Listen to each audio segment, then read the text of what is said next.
नमस्कार, सुदर्शन न्यूज देख रहे हैं आप और मैं आपके साथ आशीष प्रमोद गोस्वामी। रात के 9 बज चुके हैं और समय हो गया है आपके पसंदीदा शो जनमत का। एकमात्र ऐसा शो जहां हम हर खबर पर पोल के माध्यम से आप भाग भी ले सकते हैं। सोशल मीडिया प्लेटफॉर्म एक्स पर जाकर वहां आप वोट करते हैं तो नतीजे हम आपको दिखाते हैं जनमत में। और जनमत में आज जो मुद्दे हैं वो बेहद महत्वपूर्ण रहने वाले हैं। तो बिना किसी देरी के हम शुरुआत करेंगे मुद्दों की। और सबसे पहले बात, रियल एस्टेट क्षेत्र में एक और बड़ा घोटाला सामने आया है, हम उसकी करेंगे, जिसमें आशीष भल्ला और उनकी कंपनियों पर 5,500 करोड़ रुपए से अधिक की धोखाधड़ी करने के आरोप लगे हैं। यह घोटाला उत्तर प्रदेश, दिल्ली, हरियाणा, गुजरात और पंजाब सहित कई राज्यों में हुआ है। आरोपों के अनुसार आशीष भल्ला की company Noida development company private limited और वेरिडियन रेड ने हजारों निवेशकों से करोड़ों रुपयों की वसूली की, लेकिन वादे के मुताबिक परियोजना पूरी नहीं की। पिछले 14 वर्षों में लगभग 15,000 निवेशकों से 4,500 करोड़ रुपए से अधिक की राशि जुटाई गई, लेकिन अधिकांश परियोजनाएं अधूरी रह गई। ईडी की छापेमारी पर नए खुलासे हुए। 27 फरवरी 2025 को प्रवर्तन निदेशालय ईडी ने डब्ल्यूटीसी नोएडा और उससे जुड़ी कंपनियों पर 12 ठिकानों पर छापेमारी की। जांच के दौरान सामने आए चौंकाने वाले तथ्यों में ये तमाम चीजें शामिल रही। आपको बता दें कि 9,057 निवेशकों से 7 अन्य परियोजनाओं के लिए 2,583 करोड़ रुपए जुटाए गए, लेकिन निर्माण कार्य सिर्फ 10 से 20% ही पूरा हुआ। WTC 1D Etawah project Noida में 2,198 निवेशकों से 594 करोड़ रुपए की राशि एक दशक पहले ली गई थी, लेकिन निर्माण आगे नहीं बढ़ा। WTC नोएडा CBD सेक्टर 132 में 3,628 निवेशकों से 684 करोड़ रुपए लिए गए, लेकिन अब तक सिर्फ एक टावर चौथी मंजिल तक ही बना है, जबकि अन्य 3 टावरों का निर्माण शुरू तक नहीं हुआ है। देखिए, 950 करोड़ रुपए की राशि फर्जी निवेश और ऋण के नाम पर गबन की गई। 1100 करोड़ रुपए से अधिक का नुकसान, जिसमें से 700 करोड़ रुपए से अधिक की राशि फर्जी डॉक्यूमेंट्स यानी फर्जी दस्तावेजों के आधार पर निकाली गई। WTC मोहाली में भूमि भुगतान न होने के कारण GMADA ने जमीन जब्त कर ली, जबकि 1,205 निवेशकों से 432 करोड़ रुपए वसूले गए थे। न्याय की मांग को लेकर विरोध प्रदर्शन, हजारों निवेशकों की मेहनत की कमाई फंसी होने के कारण कई वरिष्ठ नागरिक, महिलाएं और प्रवासी भारतीय इस घोटाले से प्रभावित हुए। 1 मार्च 2025 को जंतर मंतर नई दिल्ली में एक विशाल विरोध प्रदर्शन आयोजित किया गया, जिसमें निवेशकों ने न्याय की मांग की। WTC नोएडा घोटाले की अनुमानित राशि 5,500 करोड़ रुपए से अधिक है, लेकिन मीडिया रिपोर्ट में अब तक केवल 1,000 करोड़ रुपए तक का ही खुलासा किया गया है। अब निवेशकों की मांग है कि सरकार इस मामले में त्वरित कार्रवाई करे, दोषियों को गिरफ्तार किया जाए, उनकी रकम वापस दिलाई जाए। अब देखना होगा कि न्याय प्रणाली इन पीड़ितों को कितना और कब तक राहत दिला पाती है।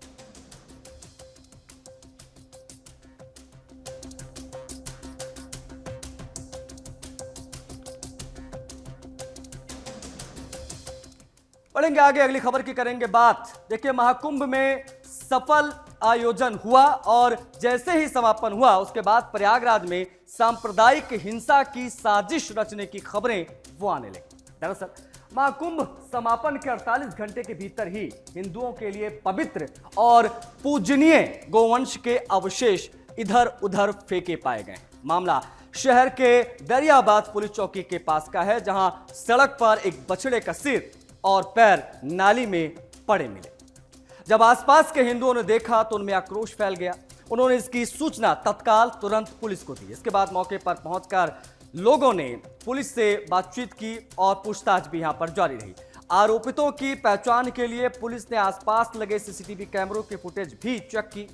दरियाबाद निवासी गोपाल अग्रवाल की शिकायत पर अतरसुया थाने से अज्ञात के खिलाफ FIR दर्ज हुई।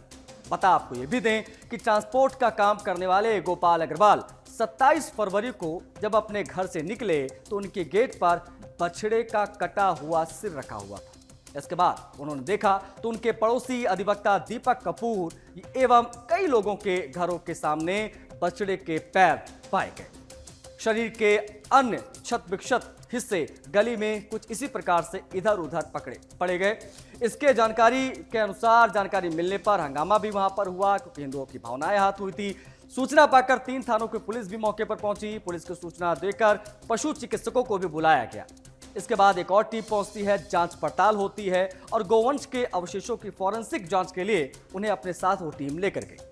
देखिए, थाना प्रभारी संजय द्विवेदी का कहना है कि अज्ञात लोगों के खिलाफ मामला दर्ज कर लिया गया है। माहौल खराब करने के लिए किसी ने जानबूझकर ऐसी हरकत की। देखिए, इस एफआईआर में 2 बड़े आरोप भी लगाए गए हैं। एफआईआर में कहा गया है कि हिंदुओं के घरों को चिन्हित कर वहां गोवंश के अवशेष जानबूझकर रखे गए। इसमें यह भी कहा गया कि यह हरकत किसी मुस्लिम समाज के किसी अराजक तत्व ने यहां पर की, क्योंकि जिस इलाके में यह घटना हुई वहां के बगल में मुस्लिमों की बस्ती है। अब इस बस्ती में मुसलमानों की भारी आबादी रहती है।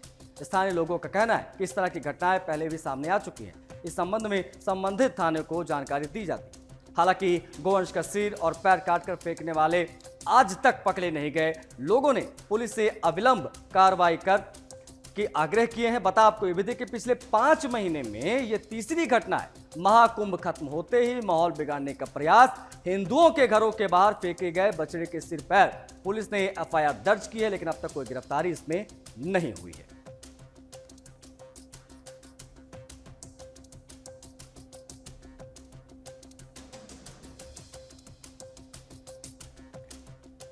बात करेंगे महाकुंभ के आयोजन पर पुलिस प्रशासन की प्रशंसा की। दरअसल योगी आदित्यनाथ ने महाकुंभ 2025 की पूर्णाहुति के अवसर पर गुरुवार को गंगा मंडपम में आयोजित एक विशेष संवाद कार्यक्रम में पुलिस कर्मियों को संबोधित किया और इस दौरान उन्होंने महाकुंभ को दुनिया का सबसे बड़ा और ऐतिहासिक आयोजन करार देते हुए इसे प्रधानमंत्री मोदी के विजनरी नेतृत्व और पुलिस बल के सामूहिक प्रयासों का परिणाम बताया। सीएम ने पुलिस कर्मियों के धैर्य और शालीनता की प्रशंसा की। उन्होंने घोषणा की कि महाकुंभ में ड्यूटी देने वाले 75,000 जवानों को महाकुंभ सेवा मेडल और प्रशस्ति पत्र दिया जाएगा। साथ ही पुलिस कर्मियों को 10,000 रुपए का स्पेशल बोनस और सभी को फेज वाइज 1 सप्ताह का अवकाश प्रदान किया जाएगा। मुख्यमंत्री योगी आदित्यनाथ ने पुलिसकर्मियों से अपने संबोधन में कहा कि महाकुंभ जैसा विशाल आयोजन एक बड़ी चुनौती थी, लेकिन इसमें एक ऊंची चोटी तक इसे पहुंचाया। अगर किसी ने पहुंचाया तो तमाम पुलिसकर्मी थे, तमाम व्यवस्थापक थे। प्रयासों का परिणाम। अगर हर समस्या के बारे में सोचते हम लोग तो बहाने मिलते, लेकिन समाधान के बारे में हमने सोचा तो हमें रास्ते मिले। हमने समाधान का रास्ता चुना और इसे दुनिया का सबसे बड़ा आयोजन बनाया। उन्होंने पीएम मोदी के दिव्य, भव्य और डिजिटल कुंभ की थीम पर चर्चा करते हुए कहा कि आयोजन भारत की सांस्कृतिक समृद्धि और आर्थिक प्रगति का प्रतीक बन चुका है। उन्होंने कहा कि जो महाकुंभ का भागीदार बना होगा वही इसके स्किल और स्केल के बारे में समझ पाएगा। किस कोने में बैठकर विद्वेष भाव से टिप्पणी कर देना आसान बात है और आसान होता है लोगों के लिए। उन्होंने महाकुंभ के दौरान पुलिसकर्मियों के धैर्य और शालीनता की प्रशंसा की और कहा कि कई बार कुछ लोग जवानों को धक्का भी दे देते थे, तब भी हमारे जवानों ने सहनशीलता का परिचय दिया। महाकुंभ में पुलिस ने क्राउड मैनेजमेंट, सुरक्षा और आपदा प्रबंधन में उत्कृष्ट प्रदर्शन किया। मौनी अमावस्या पर एक दुर्भाग्यपूर्ण घटना हुई, इसका भी जिक्र किया, लेकिन उन्होंने ये भी कहा कि 15-20 मिनट में ग्रीन कॉरिडोर बनाकर घायलों को इलाज मुहैया उस समय कराया गया। आग की घटनाओं को 10 मिनट में नियंत्रित किया गया, जिसमें कोई जनहानि नहीं हुई। महाकुंभ को सफल बनाने में लगे पुलिसकर्मियों को योगी सरकार ने पुरस्कार स्वरूप पुरस्कार देते हुए 10-10 हजार रुपए बोनस और 7 दिन की छुट्टी की घोषणा भी की है। इस पर एक पुलिसकर्मी ने कविता सुनाई, वो कविता आपको दिखाएंगे। आभास मिला है कुंभ की ड्यूटी में हमको, सुनो भाई, पहले कनेक्ट करना सब लोग। अरे तो हम ही का ढकेल दो तो बनाई क्या कि कुंभ की ड्यूटी में हमको ट्रीटमेंट या खास मिला है। कुंभ की ड्यूटी में हमको ट्रीटमेंट या खास मिला है। काम हमारा अच्छा था, ऐसा हमको आभास मिला है। ठीक है, कुंभ की ड्यूटी में हमको ट्रीटमेंट या खास मिला है। काम हमारा अच्छा था, ऐसा हमको आभास मिला है। कुंभ की ड्यूटी खत्म, बहुत हम खुशी हुए क्योंकि कुंभ की ड्यूटी खत्म, बहुत हम खुशी हुए क्योंकि 10,000 बोनस के संग में 7 दिवस अवकाश मिला है। थैंक यू भाई। सबसे पहले देखिए, जनमत में बात करेंगे अब पोप फ्रांसिस और ढोंगी बलजिंदर सिंह की। कैथोलिक चर्च के प्रमुख और वेटिकन सिटी स्टेट के संप्रभु पोप फ्रांसिस को 28 फरवरी को एक गंभीर स्वास्थ्य समस्या के चलते गैर आक्रामक मैकेनिकल वेंटिलेशन पर रखा गया। बोकोस्पोन के कारण उनके फेफड़े संक्रमण उसमें बहुत ज्यादा बढ़ गया, जिसके चलते उन्हें रोम के गैमली अस्पताल में भर्ती कराना पड़ा। पिछले 2 हफ्तों से वो डबल न्यूमोनिया से जूझ रहे थे। वेटिकन ने जानकारी दी, वहां से जो जानकारी मिली कि 88 वर्षीय पोप इलाज के दौरान होश में थे और उनकी स्थिति में सुधार हो रहा है। वहीं दूसरी ओर भारत में एक ऐसे व्यक्ति की चर्चा हो रही है जो चमत्कार करने का दावा करता है। पंजाब का विवादित पादरी बलजिंदर सिंह। इंटरनेट पे आपने इसके कई वीडियो, कई मीम्स देखे होंगे, क्योंकि इसकी भरमार है, जिसमें उसे बीमार लोगों को चमत्कारिक तरीके से एकाएक एकदम से ठीक करते दिखाया जाता है। लेकिन असली सवाल यह है कि जब दुनिया के सबसे बड़े ईसाई धर्मगुरु खुद आधुनिक चिकित्सा का सहारा ले रहे हैं, तो फिर यह कथित चमत्कारी पादरी किसे बेवकूफ बना रहा है। बोलने लगी, ये वाला वीडियो आपने जरूर देखा होगा। ये ढोंग की दुकान आपने कई बार अपने मोबाइल में स्क्रॉल करते करते देखा होगा। बलजिंदर सिंह की लोकप्रियता तब बढ़ी जब उसका बोलने लगी वीडियो वायरल हुआ। इस वीडियो में उसे एक गूंगी बच्ची को चमत्कार से बोलने लायक बनाते हुए दिखाया गया। सोशल मीडिया पर इसके मीम्स बने और देखते देखते सिंह को सर्वशक्तिमान चमत्कारी पादरी के रूप में प्रचारित कर दिया गया। लेकिन सच्चाई ये थी कि यह अंधविश्वास फैलाने और भोले भाले लोगों को गुमराह करने का एक घटिया नाटक था। राष्ट्रीय बाल अधिकार संरक्षण आयोग यानी NCPCR ने इस वीडियो पर आपत्ति जताते हुए चंडीगढ़ के डिप्टी कमिश्नर को पत्र लिखकर इस पादरी के खिलाफ कार्रवाई की मांग की। आयोग ने कहा कि इस तरह की गतिविधियां न सिर्फ अंधविश्वास को बढ़ावा देती हैं, बल्कि नाबालिग बच्चों के इस्तेमाल के कारण ये किशोर न्याय अधिनियम 2015 का भी उल्लंघन है। कब धर्मगुरु से अपराधी बना बलजिंदर सिंह, ये भी अपने आप में एक बड़ा सवाल। इसके बारे में भी हम आपको जानकारी देंगे। देखिए, अगर बलजिंदर सिंह की पृष्ठभूमि पर हम नजर डालें तो ये साफ हो जाएगा और साफ हो जाता है कि वह धर्मगुरु कम और एक अवसरवादी अपराधी ज्यादा है। हरियाणा के यमुनानगर में एक जाट परिवार में जन्मे बलजिंदर सिंह ने जेल में एक पादरी के संपर्क में आकर ईसाई धर्म अपना लिया। 2012 में उसने चंगाई सभा आयोजित करनी शुरू की और धीरे धीरे अपनी दुकानदारी उसने बढ़ा ली। लेकिन साल 2018 में उसकी असलियत सामने आई, जब पंजाब की एक महिला ने उसके खिलाफ बलात्कार का आरोप लगाया। महिला ने शिकायत में बताया कि बलजिंदर ने 2017 में उसे विदेश भेजने का झांसा दिया था। इसके बाद उसने चंडीगढ़ में अपने घर पर उसके साथ जबरन शारीरिक संबंध बनाए। इस कृत्य का वीडियो बनाकर उसे ब्लैकमेल भी वो करता रहा। महिला ने यह भी आरोप लगाया कि सिंह ने उसे कई बार पैसे भी ऐंठे। अंधविश्वास का धंधा बंद हो।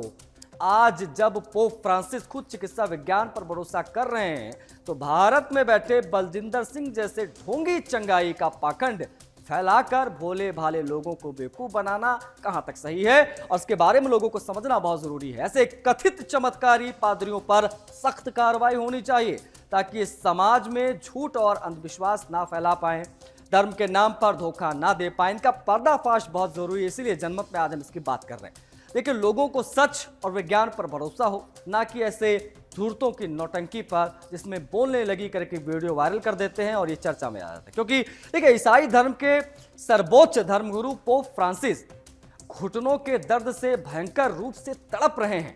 वो सार्वजनिक तौर पर कह रहे हैं कि यह दर्द उन्हें बर्दाश्त नहीं होता। उन्हें इतनी पीड़ा होती है कि वो रोने लगते हैं। वो कुछ देर भी ठीक से खड़े नहीं हो सकते। ये तो उनकी स्थिति है। इधर भारत में देखिए, एक बोरी चावल लेकर ईसाई बने धूर्त पादरी हीलिंग सेंटर चलाकर दुनिया को बीमारियों से ठीक करने का दावा करता है और कहता है कि प्रभु ईसा मसीह के चमत्कार से वो सब कुछ ठीक कर देता और सबको ठीक कर देगा। उधर प्रभु ईसा मसीह अपने सर्वोच्च धर्मगुरु के घुटने का दर्द नहीं ठीक कर पा रहे हैं, और ये बलजिंदर यहाँ चंडीगढ़ पंजाब में बैठकर लोगों के बड़े बड़े इलाज कर रहा है। इसलिए हम कह रहे हैं, जनमत में ये विषय हमने इसलिए उठाया ताकि आप समझ पाए कि बलात्कार और ब्लैकमेल का एक आरोपी बलजिंदर सिंह जिस प्रकार से वीडियो बनाता है वो सिर्फ और सिर्फ एक ढोंग है और इस परपंच में फंसने की आवश्यकता नहीं है, क्योंकि ईसाई जो पंथ है उसके जो प्रमुख हैं वो खुद बीमारियों से पीड़ित हैं, उनका इलाज चल रहा है, वो तमाम बीमारियों का इलाज डॉक्टरों से करवा रहे हैं और ये यहाँ पर चमत्कार की बात करता है।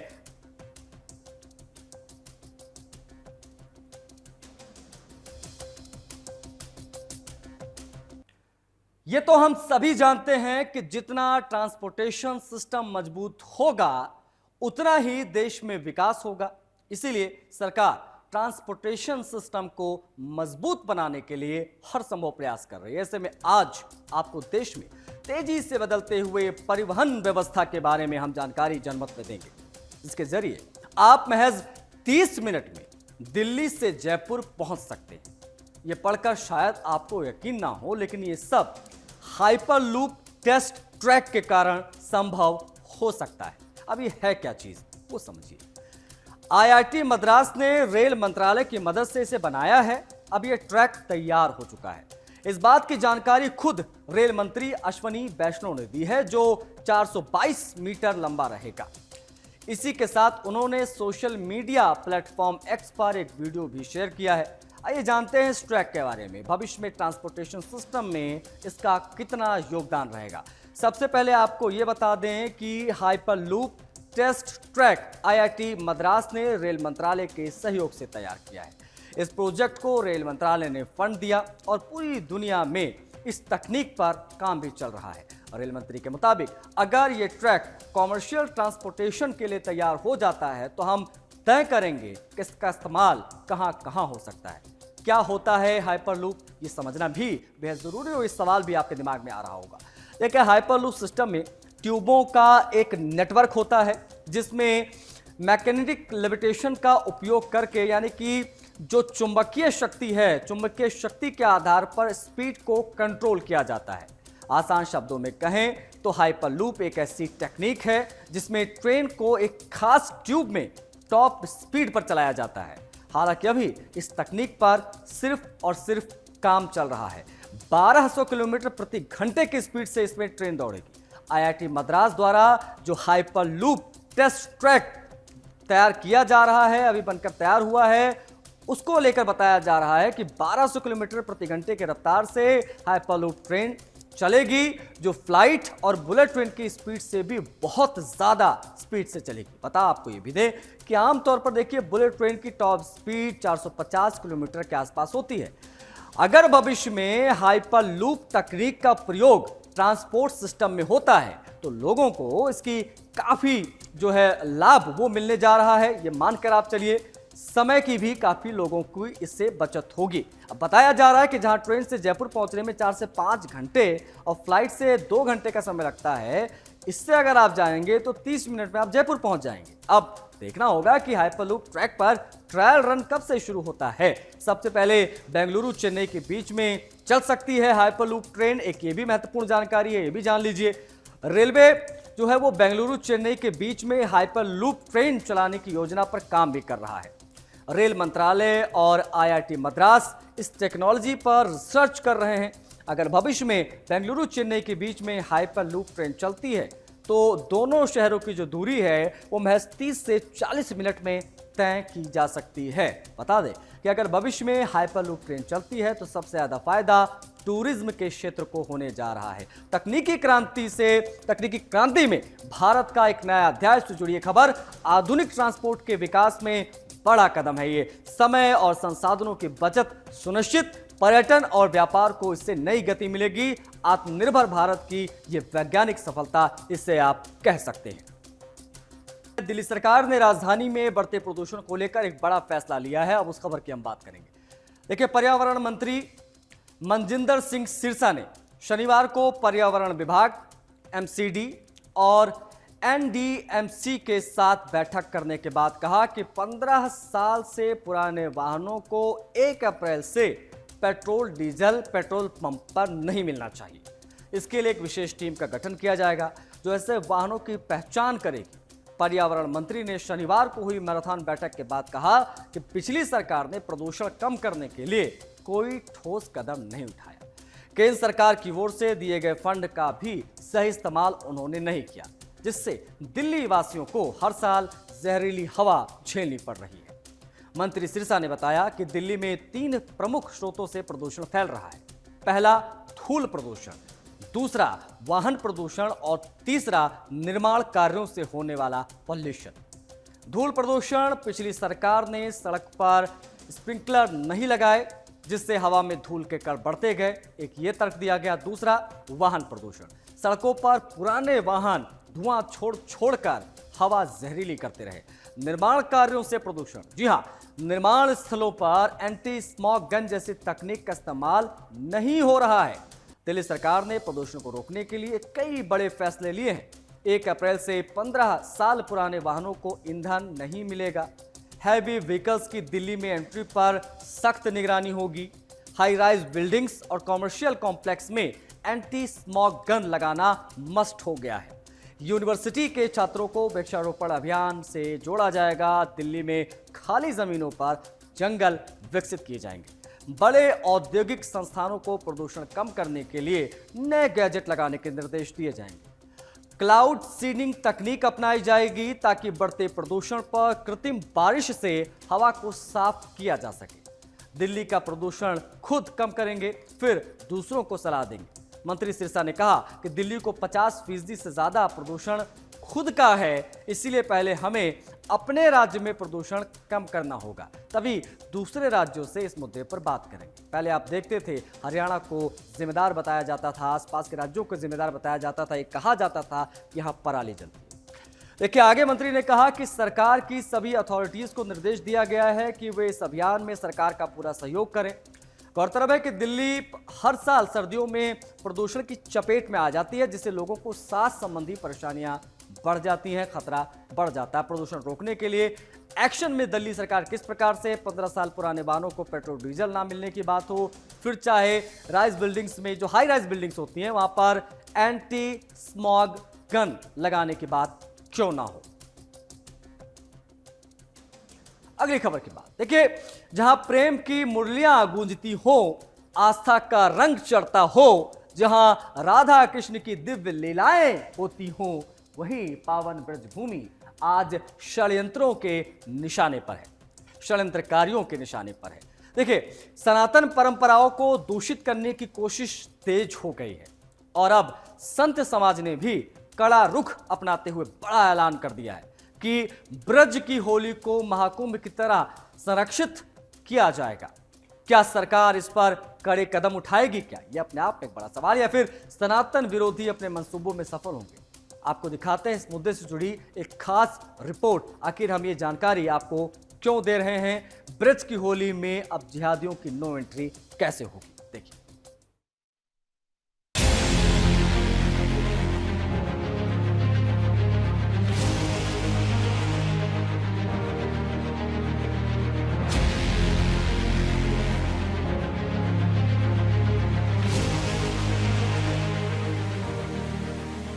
जहां श्री कृष्ण और राधा रानी का प्रेम बरसता है, जहां भक्ति का सागर उमड़ता है, जहां आस्था और सनातनी परंपरा अपने चरम पर होती है, वहीं ब्रज की पावन होली अब षड्यंत्रों के निशाने पर है। जिस तरह महाकुंभ में जिहादियों की एंट्री बैन की गई, अब वही मांग ब्रज की होली के लिए भी उठ रही है, क्योंकि ब्रज की होली कोई साधारण मेला नहीं, ये सनातन की जीवंत परंपरा है जिसे दूषित करने की कोशिशें हो रही है। हर साल करोड़ों श्रद्धालु इस पवित्र आयोजन में भाग लेने आते हैं, लेकिन अब इस भूमि पर सनातन विरोधियों की गिद्ध दृष्टि पड़ चुकी है, जिस पर संत समाज ने साफ घोषणा करते हुए कहा कि जो सनातन परंपरा का सम्मान नहीं करता, उसे हमारे त्योहारों में जगह नहीं मिलेगी।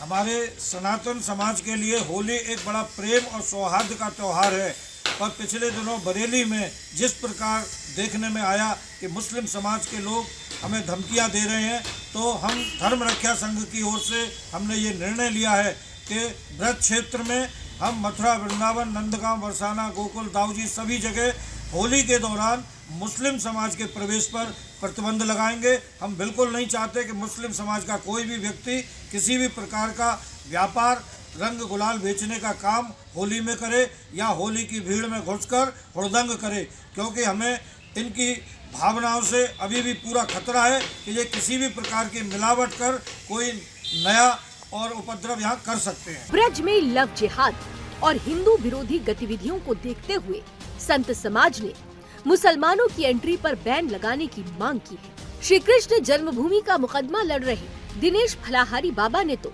मुख्यमंत्री योगी आदित्यनाथ को खून से पत्र लिखकर होली मेले में मुसलमानों की दुकानें लगाने पर प्रतिबंध की मांग कर डाली है। माननीय मुख्यमंत्री जी जो हमारे हिंदुओं के हृदय सम्राट हैं योगी जी को अपने खून से पत्र लिखा है और मांग की है कि हमारे होली जैसे पवित्र त्योहार पर मुसलमानों की दुकानें नहीं लगनी चाहिए, क्योंकि ये लोग हमारे होली के त्यौहार में हमारे होली के पवित्र जो रंग होते हैं उनमें जहर मिला सकते हैं, कांच के टुकड़े मिला सकते हैं, उनमें मिलावट कर सकते हैं, मिठाइयों में थूक सकते हैं। तो ऐसे लोगों को हमारे त्यौहार से दूर रखा जाए, क्योंकि ये लोग किसी भी हद तक गुजर सकते हैं। इन लोगों को हमारे त्योहारों से नफरत रहती है, हमारी पवित्र ग्रंथों से इनको नफरत होती है, तो हमारे त्यौहार में ये घुसने का प्रयास क्यों करते हैं। तो हमारी माननीय मुख्यमंत्री से यही उम्मीद है, क्योंकि वो हमारे हिंदुओं के हीरो हैं, उनसे यही प्रार्थना करते हैं कि मुसलमानों को हमारे होली जैसे पवित्र त्यौहार से दूर रखा जाए, क्योंकि ये शांति भंग कर सकते हैं, सौहार्द को बिगाड़ सकते हैं। इनकी हमारे त्यौहार में कोई ज़रूरत नहीं है। जय जय श्री राधे। वृंदावन से आचार्य बद्रीश, मैं धर्मरक्षा संघ की ओर से माननीय श्री उत्तर प्रदेश के मुख्यमंत्री योगी आदित्यनाथ जी से आग्रह करूंगा कि इन जिहादियों को, अलगाववादियों को जिस तरह से प्रयाग कुंभ से अलग रखा गया, जिस तरह से गरबा नृत्य में इनको गुजरात, महाराष्ट्र, मध्य प्रदेश आदि प्रांतों में अलग किया गया, इसी तरह हमारे ब्रजमंडल की जो प्रेम पूर्ण पर्व से सराबोर होने के लिए होली पर्व है, इससे इन अलगाववादियों को, जिहादियों को अलग रखा जाए, क्योंकि इन्हें जब रंग से गुलाल से ऐतराज है तो इनकी यहाँ क्या जरूरत है। यदि ये लिखित में हिंदू समाज को दें, हमें कोई ऐतराज नहीं है। हालांकि संत समाज की इस मांग पर ऑल इंडिया मुस्लिम जमात के राष्ट्रीय अध्यक्ष मौलाना शहाबुद्दीन रिजवी भड़क गए।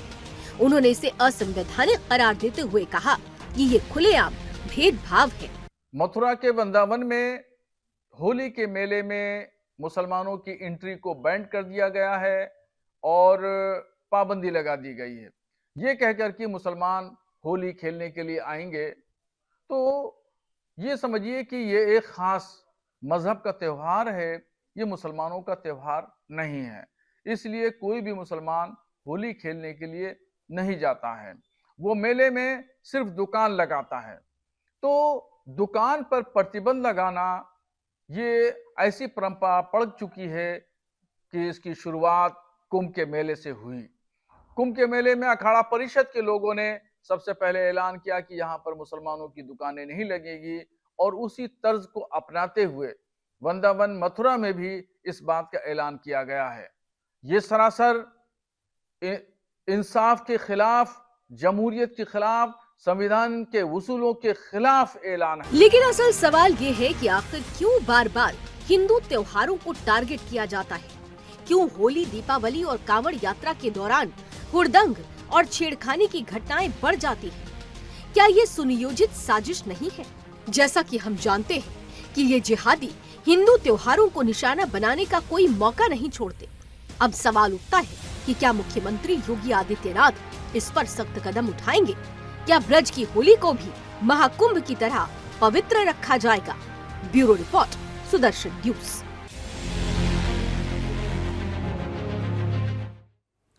तो ब्रज की होली में इस बार आपको जिहादी नहीं दिखाई देंगे। एक मांग उठ गई है कि जिहादियों की एंट्री होली में ब्रज मंडल में बैन होनी चाहिए। जनमत में आज के लिए बस इतना ही। मुझे आज्ञा दीजिए। जय हिंद।